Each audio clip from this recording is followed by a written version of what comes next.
Do you know what is JavaScript? JavaScript is a programming language which will tell the application what it has to do. It makes our websites very interactive and very engaging in nature. Let me explain this with a simple example.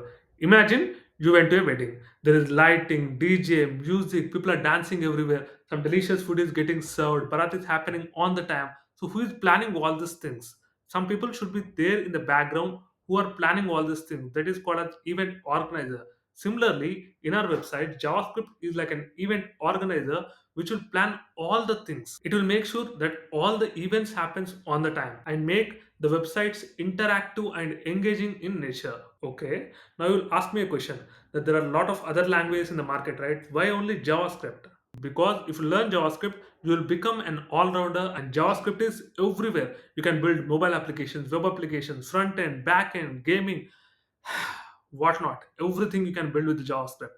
And the last thing is money. You can get a lot of good packages, and there is a lot of earning potential with JavaScript because you can do everything and you can manage everything in the ecosystem. So what are you waiting for? Learn JavaScript and become an all-rounder.